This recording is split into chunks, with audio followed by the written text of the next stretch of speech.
성도 여러분, 심령에 평안함이 있으십니까? 평안함으로 예배를 드리셔서 하나님이 주시는 예배 가운데 임하실 놀라운 새 은혜가 충만하게 누려주고 채워지는 복된 시간 될 수 있기를 주의 이름으로 축원합니다. 슈퍼맨의 주인공으로 인기를 얻었던 크리스토퍼라는 사람이 말을 타다가 얼마나 심하게 떨어졌는지 온몸이 전신이 마비가 되었다는 이야기를 아시는 분도 많이 계실 겁니다. 눈동자와 입만 움직일 수 있고 얼굴도 돌릴 수 없고 온몸 사지를 절대로 움직일 수 없는 엄청난 비극적인 상황을 맞이했습니다.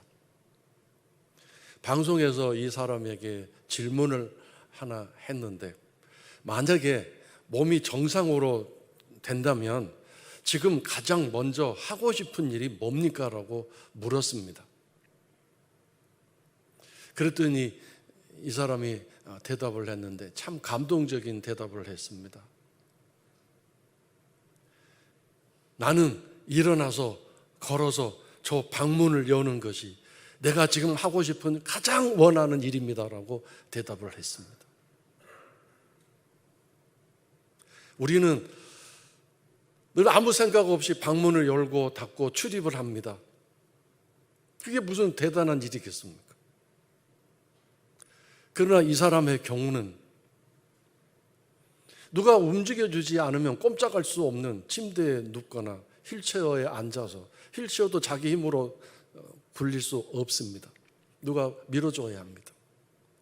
그런 상황에서 정말 그 닫혀있는 문 보면서 내가 일어나서 저 문을 열 수만 있다면 하는 생각으로 얼마나 간절함이 있었겠습니까? 우리가 오늘 이 순간 해야 할 일이 뭔가, 할 수 있는 일이 뭔가라고 질문을 할 때 우리는 거창한 꿈과 비전을 이야기할 수 있을 것입니다. 내 인생의 소망을 이야기하면서 정말 그거 하고 싶고 할 수 있으면 좋겠습니다라고 대답하겠지만, 그러나 정말 삶이 무엇인가, 인생이란 무엇인가를 깨닫는 지혜로운 사람이라면 그렇게 얘기하지 않을 것입니다. 오늘 이 순간 당장 여기서 내가 할 수 있는 일이 무엇인가, 해야 할 일이 무엇인가, 그걸 찾고 내가 지금 아직 그걸 하지 못하고 있는 것이 무엇인가를 얘기할 수 있는 지혜로운 사람이 될 수 있을 것입니다. 크고 거창하고 위대한 일은 바로 지금 여기서 내가 해야 할 일을 하고 할 수 있는 일을 하는 사람만이 그 일을 할 수 있는 길로 갈 수 있기 때문 아니겠습니까?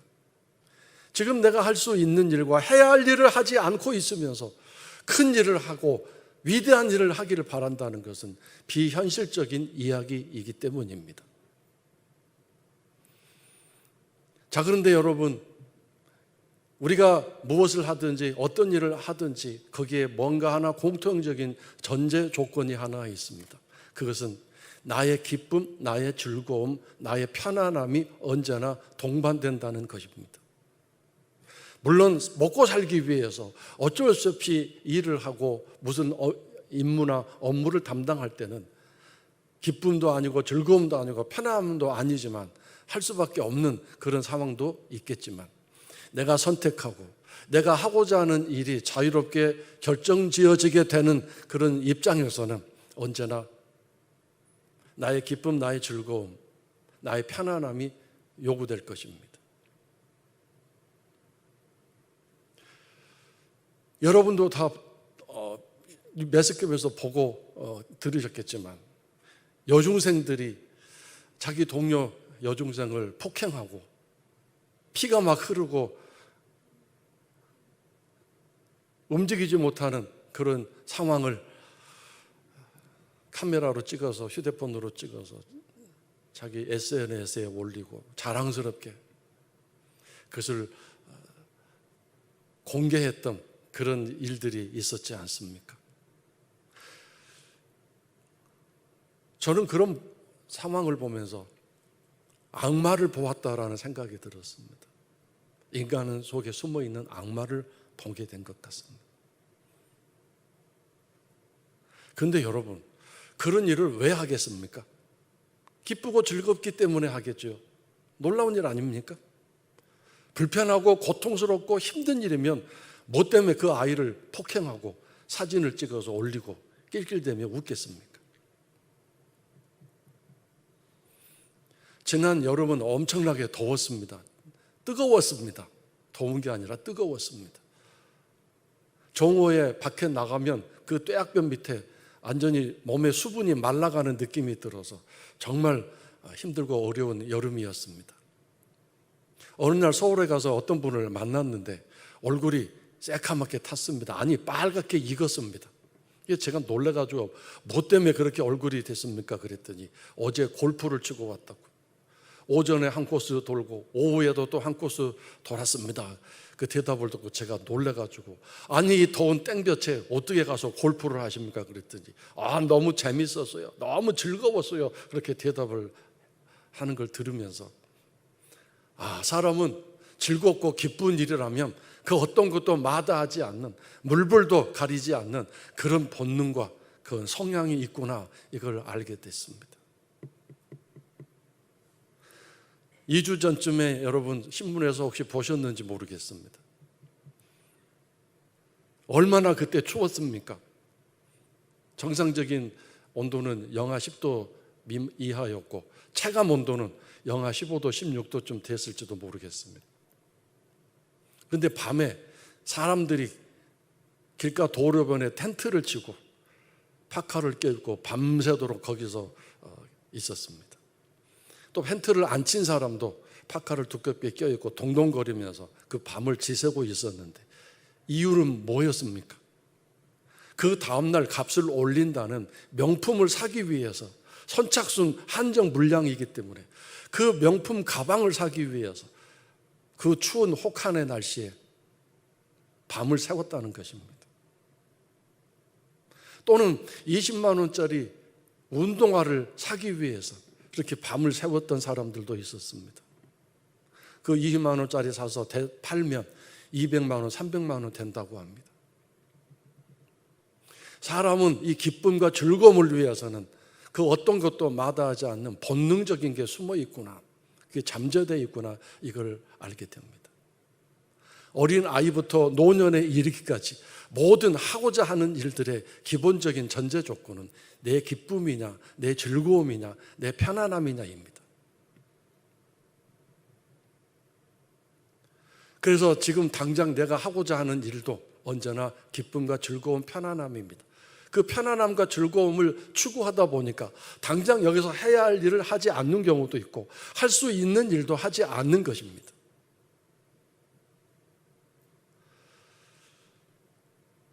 이런 상황 속에서 이제 우리가 한 단계 더 나아가 질문을 해보아야 하겠는데, 그것은 일상적인 삶에서 이렇게 살아가는 우리들 모습 속에서 신앙적인 측면에서는 어떠한가 하는 것입니다. 하나님 앞에서 지금 내가 해야 할 일이 뭔가, 할 수 있는 일이 무엇인가, 크고 위대하고 멋진 일, 그거를 젖혀놓고 지금 내가 당장 이 자리에서 지금 이 순간 해야 할 일이 뭔가, 할 수 있는 일이 뭔가, 또는 이렇게 질문을 바꿔서 할 수 있겠죠. 내가 하고 싶은 일이 뭔가, 내가 정말 원하는 일이 무엇인가, 이런 질문을 해보면 좋겠습니다. 왜냐하면 우리는 하나님 믿는 백성들이고 하나님의 자녀들이기 때문입니다. 그냥 세상적인 측면에서의 질문이 아니라 신앙적인 측면에서의 질문은 반드시 필요한 것입니다. 이 질문을 통해서 우리의 신앙이 성장되고 성숙되고 나의 신앙의 현주소를 다시 한번 점검하고 확인할 수 있기 때문입니다. 성도 여러분, 지금 오늘 이 순간 당장 내가 해야 할 일이 뭡니까? 내가 할 수 있는 일이 뭡니까? 아니, 내가 지금 가장 원하는 일이 뭡니까? 신앙적인 측면에서. 또는 더 질문을 바꿔서 이렇게 얘기할 수 있을 것입니다. 정말 하나님 앞에 원하는 게 뭔가? 하나님이 내게 내가 원하는, 하나님이 내게 해주시는 일이 과연 무엇인가? 이 질문을 할 수 있겠죠. 그러나 더 정확한 오늘 제가 드리고자 하는 이 말씀의 핵심적인 그것을 따라서 질문을 한다면 이것이겠습니다. 내가 하나님께 지금 이 자리 이곳에서 할 수 있는 일이 뭔가? 가장 내가 원하는 일이 무엇인가? 하나님께 해드리고 싶은 그 일이 무엇인가? 이 질문을 해야 되지 않겠습니까? 왜냐하면 내가 하고자 하는 일과 내가 하고 싶은 일, 심지어 내가 받고자 하고 내게 이루어졌으면 하는 그 모든 일에 반드시 전제 조건이 따라 붙습니다. 하나님이십니다. 세상적인 일에서는 모든 전제 조건이 나이죠. 나의 기쁨, 나의 즐거움, 나의 편안함이지만 신앙적인 측면에서는 절대적으로 100% 하나님이 전제 조건이 되어야 합니다. 이것이 없다면 이것은 신앙생활적인 측면이 아니요, 하나님과 관계되는 백성의 모습이 아니기 때문입니다. 우리가 살아가는 모든 삶의 순간에 하나님 없이, 하나님 빼놓고 할 수 있는 일이 아무것도 없기 때문입니다. 내가 시온성이 된다는 것은 바로 내 모든 삶의 그 어떤 것도 하나님 없이는, 하나님을 제외시켜 놓고는 내가 하지 않겠습니다라는 그런 결단과 결심을 가진 것을 말합니다. 그래서 여기서 이제 충돌이 일어납니다. 왜냐하면 사람은 본능적으로, 본성적으로 태어날 때부터 나의 기쁨, 나의 즐거움을 위해서 살아가도록, 그렇게 생각하도록, 그렇게 행동하도록 세팅이 되어 있는데, 하나님을 위해서라고 한다면 이건 상당히 어려운 일이기 때문입니다. 내 가족이나 내 부모님을 위해서, 내가 그 기쁨을 위해서 내가 헌신하겠다, 내가 희생하겠다, 이 정도도 쉽지 않은데, 눈에 보이지 않는 하나님의 기쁨을 위해서 내가 살아가야 되겠다. 그것도 크고 위대한 일, 어떤 일 몇 가지가 아니라 작은 일 하나부터, 저 방문을 열고 들고 나가는 출입, 그런 일까지 하나님 뜻대로 내가 살고자 한다. 하나님의 기쁨을 위해서 내가 하고자 한다. 이런 삶이 얼마나 어렵겠습니까? 제가 오늘 새벽 1시쯤에 자다가 잠이 안 와서 마루로 나왔습니다. 거실로 나왔습니다. 거실 테이블 위에 귤 하나가 놓여 있어서 그걸 먹을까 하다가 잠시 멈칫하고, 제가 오늘 말씀을 준비하고 또 써나가는 과정 속에서 그것이 내 마음에 또 새겨졌기 때문에 하나님, 저 귤을 먹어도 될까요? 라고 질문을 했습니다. 짧은 기도를 했습니다. 여기서 중요한 건 성도 여러분, 오해하지 않기를 바랍니다. 제가 매일 매 순간 그 어떤 모든 일에서도 그렇게 기도하는 사람 아닙니다. 저 그렇게 못합니다. 그 다음에 제가 그렇게 기도를 했더니 하나님, 그래 귤 먹어라, 이렇게 응답하셨다, 이것도 중요하지는 않습니다. 제가 오늘 여러분에게 제 짧은 이야기를 드리는 까닭은, 그렇게 해보려고 하는 마음, 그렇게 귤 하나를 그냥 무심코 먹을 수 있는데 그걸 하나님께 질문을 하고, 내가 하나님의 기쁨을 위해서 먹고 살기 원합니다. 이것이 제 당뇨와 연결되고 관련돼 줄 수 있겠지만, 제가 제 당뇨가 관리되는 것은 이제는 제가 제 건강과 제 편안함을 위해서가 아니라 주님의 일을 하는데 방해가 되지 않도록, 제 육신이 방해가 되지 않도록 제가 관리를 해야 되겠는데 이걸 먹어도 될거야 하는 그런 마음속에 어떤 의도하는 생각이 있었기 때문인 것입니다.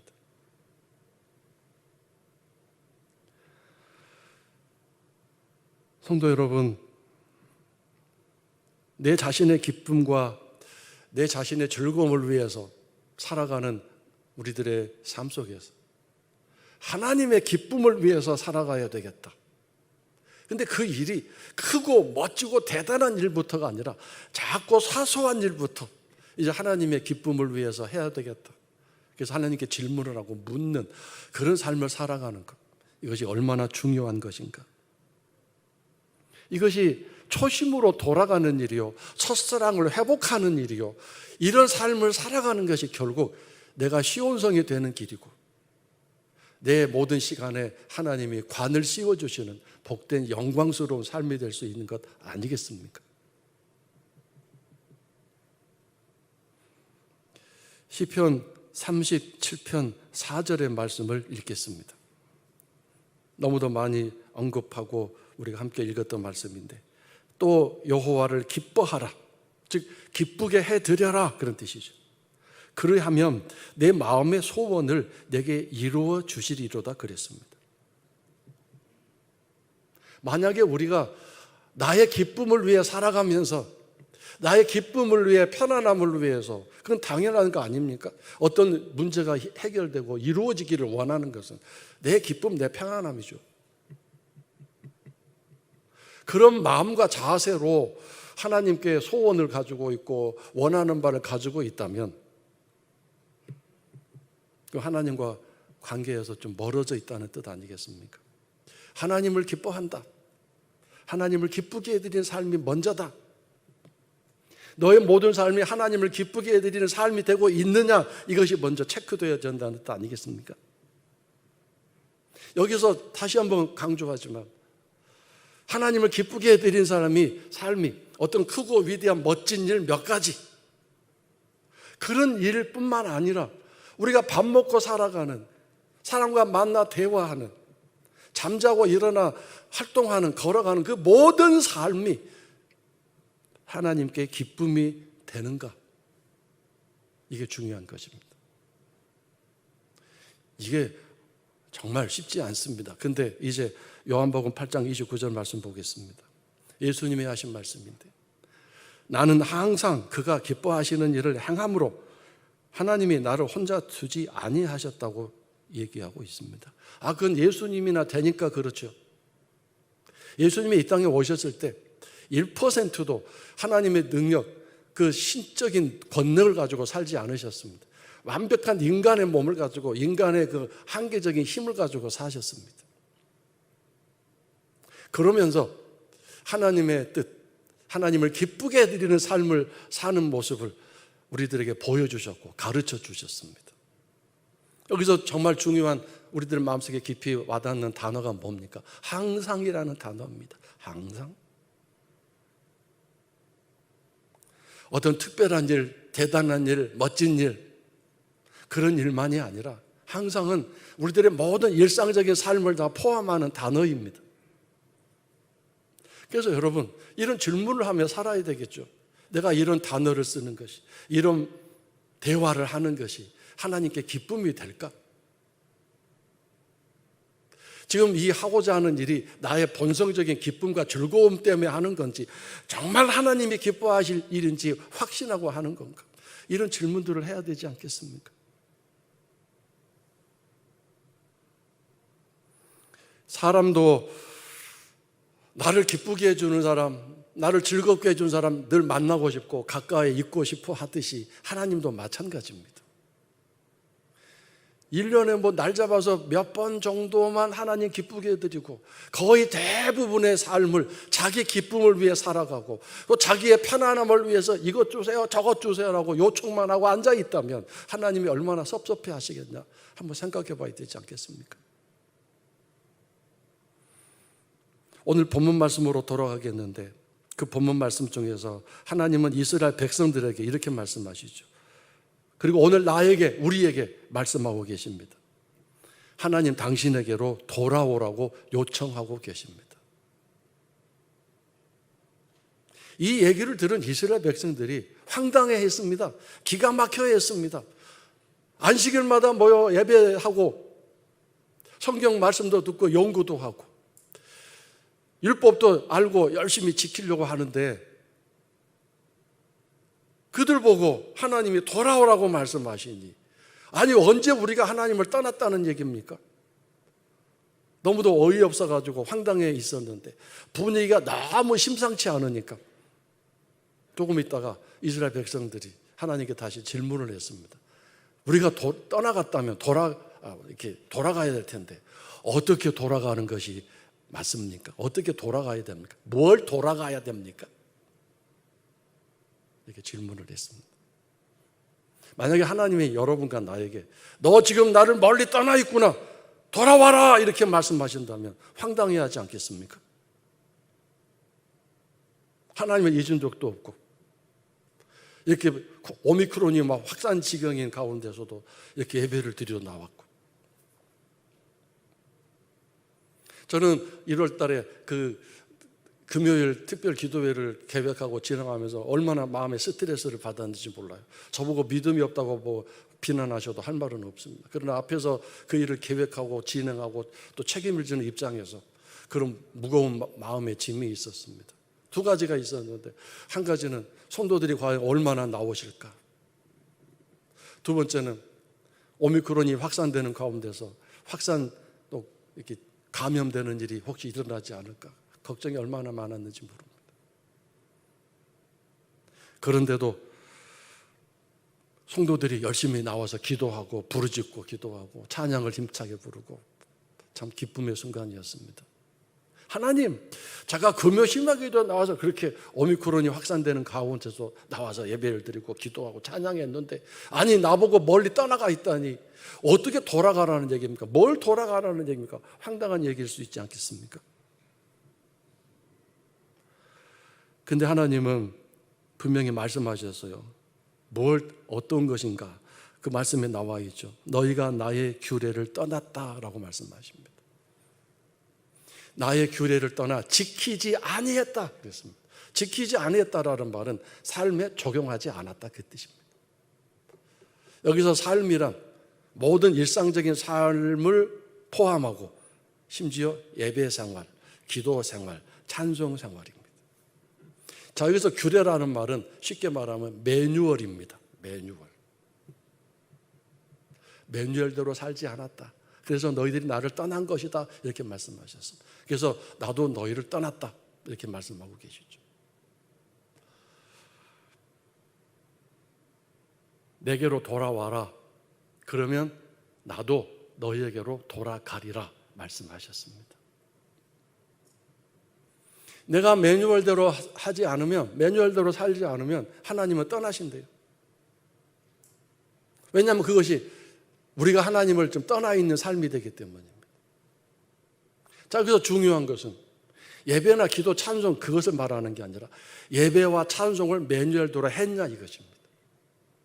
무엇을 했냐 안 했냐가 중요한 게 아니라 무엇을 어떻게 했느냐 이게 중요한 것입니다. 거기에 매뉴얼이 분명히 필요한 거죠. 만약에 무엇을 했다라고 하는 게 중요하다면 거기에 매뉴얼이 끼어들 여지가 없겠죠. 그런데 하나님은 규례대로 행하지 않았다 이렇게 말씀하십니다. 그래서 너희들이 지금 나를 멀리 떠났다고 얘기하는 겁니다. 그러니까 이 이스라엘 백성들이 예배도 하고 기도도 하고 찬송도 하고 봉사도 하고 헌신도 하는데 왜 우리 보고 멀리 떠났다고 얘기합니까? 나 정말 하나님 사랑합니다. 하나님 내 삶에 오셔서 기적 베풀어 주시기 원합니다라고 그런 간절함도 있는데 왜 우리 보고 멀리 떠났다고 하십니까? 이렇게 할 때 나의 규례를 지켜 행하지 않았다고 말씀하십니다. 매뉴얼입니다. 그러므로 이것이 하나님을 기쁘게 해드리지 못한 것이 됩니다. 하나님을 기쁘게 해드리지 못한 것이 되는 거죠. 하나님을 기쁘게 해드린다는 게 우리의 어떤 행동, 무엇을 했느냐가 아니라 이제는 그 무엇을 어떻게 매뉴얼대로 했느냐가 이게 중요한 것입니다.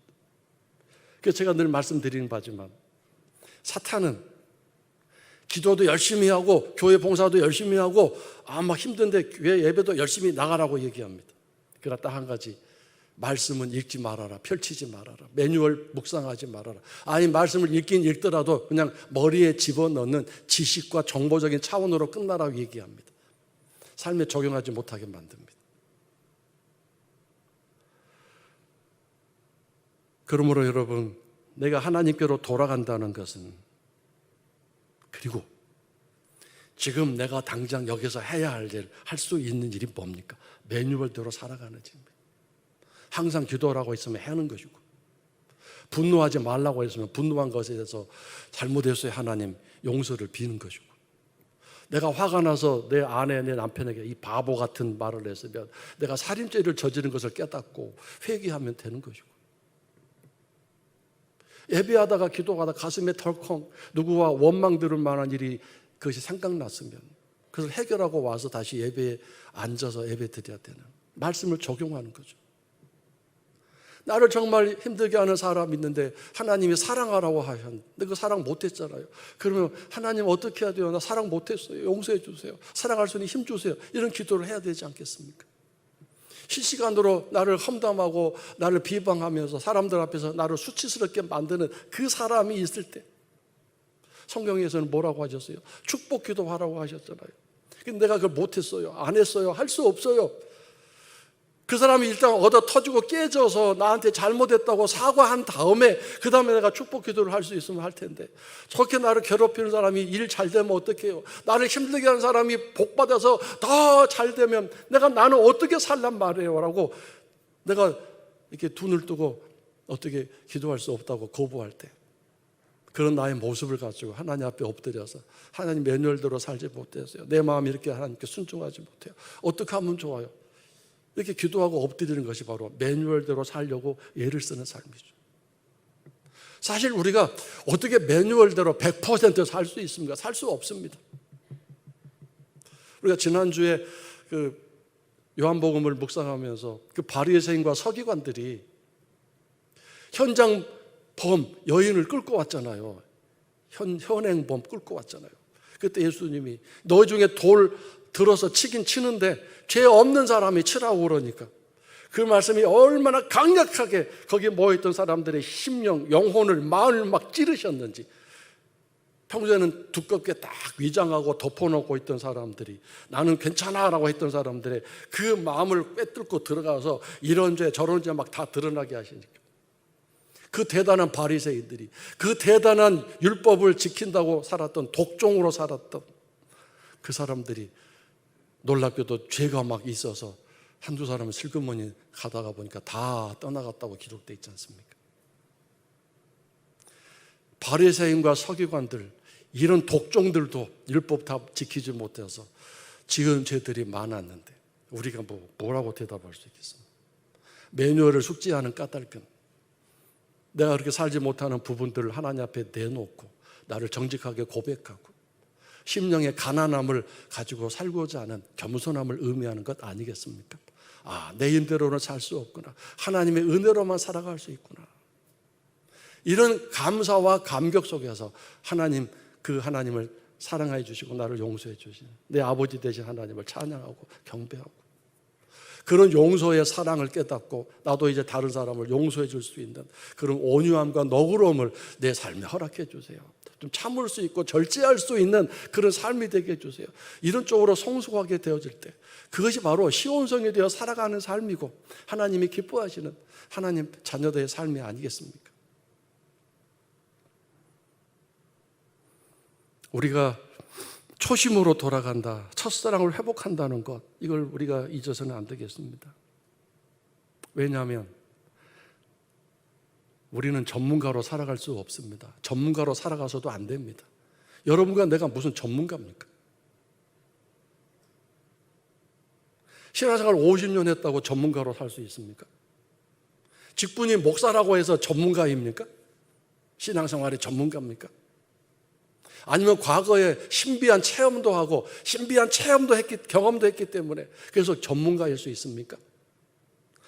1년에 성경을 1독, 2독 하기 때문에 신앙생활의 전문가입니까? 성경 구절, 중요한 구절은 다 암송하고 있고 그냥 다 줄줄줄 얘기할 수 있기 때문에 내가 신앙생활의 전문가입니까? 그렇다면 로마 감옥에 있었던 늙은 노사도 자신의 그 반평생을 주를 위해서 몸 부서져라 살아왔던 그 바울사도의 고백을 한번 들어봅시다. 빌립보서 3장 12절입니다. 내가 이미 얻었다 함도 아니요 온전히 이루었다 함도 아니라 오직 내가 그리스도 예수께 잡힌 바 된 그것을 잡으려고 달려가노라 그랬습니다. 어이없는 얘기 아닙니까? 신앙생활을 그렇게 열심히 해왔던 사람이 남에게 예수 그리스도의 복음을 전하면서 그렇게 핍박과 박해를 견뎌냈던 사람들이 하는 말이 나는 아직도 예수께 잡힌 바가 되기 위해서 나는 아직 온전히 뭔가 이룬 것도 아니고 얻은 것도 아닙니다. 완전 초보자라는 얘기 아닙니까? 얼마나 한편으로 보면 부끄럽고 창피한 얘기입니까? 그러나 이것이 얼마나 위대한 고백입니까? 나는 아직도 초보자입니다. 나는 전문가가 아닙니다. 그래서 뭐 한다고요? 달려간다고 그랬잖아요. 달려간노라. 사장과 전문가가 고참이 달려갑니까? 초보자가 신입사원이 달려가죠? 오늘 우리의 신앙생활은 어떻습니까, 지금? 하나님을 기쁘게 해드리기 위해서 초보자처럼, 비전문가처럼 그렇게 열심히 달려가고 있습니까? 우리가 뭔가를 오래 하면 익숙해집니다. 그래서 요령이 생깁니다. 그리고 꾀가 나고 편법이 생기게 됩니다. 나름대로 노하우가 생깁니다. 이런 사람을 뭐라고 얘기합니까? 전문가라고 말합니다. 나름대로 노하우가 생겼습니다. 나름대로 뭔가 이제 그 일에 익숙해져서 요령이 생겼습니다. 그러나 여러분, 하나님 나라에서는 전문가가 있을 수 없습니다. 언제나 바울 사도와 고백처럼 초보자처럼 달려가는 신앙을 가져야 되지 않겠습니까? 그래야만 하나님을 기쁘게 해드리는 삶을 살 수 있습니다. 내 본능적으로 세팅되어 있는, 나를 기쁘게 하고 나를 즐겁게 하고 내 마음을 행복하게 하고자 하는 이 본성을 눌러 이길 수 있습니다. 깨트릴 수 있습니다. 자, 그렇다면 결론적으로 다시 한번, 지금 여기서 지금 내가 해야 할 수 있는 일이 뭘까요? 그래서 예배입니다. 그것은 처음이기도 하고 마지막이기도 합니다. 내가 여기서 해야 할 가장 기본적인 기초적인 일은 예배이고, 또 내가 이 땅에서 해야 할 마지막 최고의 일 역시 예배입니다. 예배로 시작해서 예배로 끝납니다. 하나님이 여러분과 나를 이 땅에 택하시고 부르신 이유는 딱 한 가지입니다. 하나님 당신을 예배하라고 우리를 불러놓으셨습니다. 예배하라고 부르셨습니다. 예배하라고 우리를 선택하셨습니다. 그것이 시온성의 삶입니다.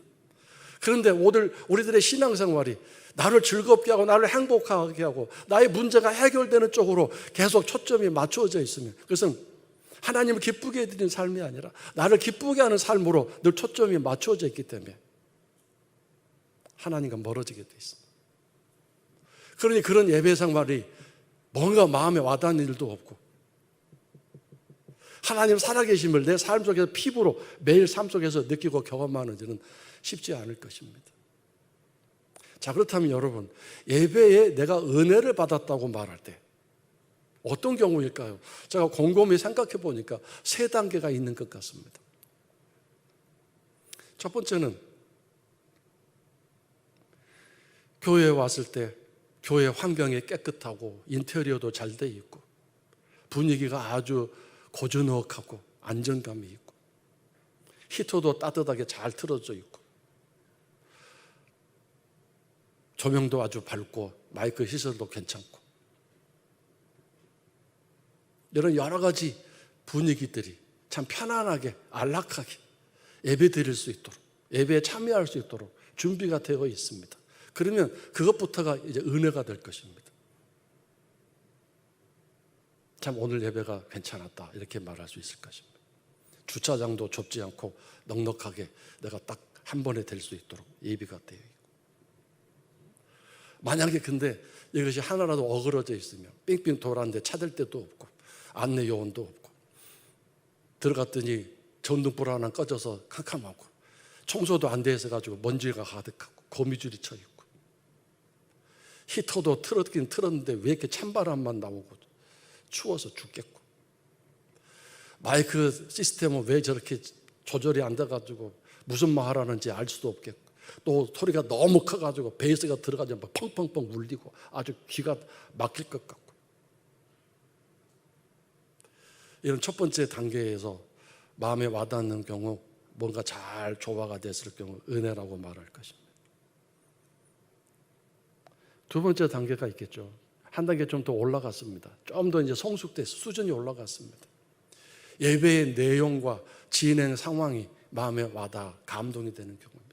성가대 찬양이 얼마나 좋은지, 그 성가대 찬양의 그 단어 하나가 내 마음에 딱 와닿아서 막 감동을 줍니다. 안내하는 안내위원들 표정도 얼마나 행복한지. 찬송가 부르자고 찬송가 선곡이 되어 있는데 그 찬송 부르는데 내가 평소에 좋아하는 찬송, 아니면 그 찬송 부르는데 어떤 단어 하나가 그냥 내 마음에 확 와닿아서 막 은혜가 되는, 눈물이 막 나기도. 더군다나 목사님 설교가 막 내 마음에 와닿고 그 단어 하나가, 그 문장 하나가 마음에 와닿았을 때 얼마나 감격스럽겠습니까? 그래서 오늘 은혜 참 많이 받았다, 좋은 예배 드렸다, 너무 기뻐하고 즐거워할 수 있겠죠. 그러므로 반대로 말해서 그런 경우가 없다면, 그 중에 단 하나라도 내 마음, 내 기준에 어긋나면 이제 은혜란 찾아볼 수 없는 것입니다. 왜 설교를 저렇게 하지? 부담스러운데. 왜 이렇게 위로의 메시지는 아니하고 자꾸 찌르는 설교를 하지? 부담되는 설교, 불편한 말을 하지? 이런 식의 어떤 부딪힘이 온다든가. 성가대 찬양이 뭐야? 찬양대원은 앉아가지고 고개 숙이고 앉아있고 졸고 앉아있고 저게 뭐야? 오늘 교회 분위기 엉망이구만, 예배 분위기 엉망이구만, 이런 얘기 할 수도 있겠죠. 지금 첫 번째, 두 번째의 전제 조건이 뭡니까? 나의 기쁨, 나의 즐거움입니다. 내 만족입니다. 여기서 끝나면 첫 번째 단계가 아니라 두 번째 단계에서 오늘 설교 말씀에 은혜 받았습니다, 오늘 찬양이 너무 은혜스러웠습니다, 이 정도로만 끝난다면 이건 절대로 하나님과 가까워질 수 없습니다. 언제나 내 기쁨, 내 만족, 내 즐거움이 언제나 기준이기 때문에 우리는 한 단계 더 나가야 합니다. 어떤 겁니까? 예배에 집중하고 내 마음과 자세와 태도가 하나님께 기쁨이 되는 예배를 드려야지. 그래서 어떻게 하면 예배를 기쁘게 드릴 수 있는지 맨졸도 잘 숙지하고 예물도 잘 준비하고 예배의 자세와 태도가 흐트러짐이 없도록 내 마음을 잘 정돈하고 내 마음의 감격과 감사가 샘솟듯하는 그런 일을 위해서 사탄에게 뺏기지 않도록 토요일부터 열심히 준비하고 아침에는 부부싸움 하지 않도록 신경 정말 조심, 긴장하고 말 한마디라도 한 번 서가지고 서로 마음 상처가 되면 그날 예배 완전히 망가질 수 있기 때문에 그 기쁨과 즐거움, 감사를 유지하고 회복하기 위해서 아주 긴장하고, 그래서 온전히 하나님께 예배를 드려서 그 예배가 하나님 보시기에 너무 당신이 원하시는 그런 매뉴얼에 따른 예배였기 때문에 하나님이 기뻐하시고 하나님이 즐거워하시고 그 예배를 받으신 다음에 하나님의 그 기쁨이 우리에게 전달될 때 그것을 우리는 진실한 참된 은혜 받았다라고 말할 수 있습니다. 그 어떤 예배적인 상황이나 그 모든 것에 구애받지 않습니다. 오직 나의 초점과 관심은 하나님께 있기 때문입니다.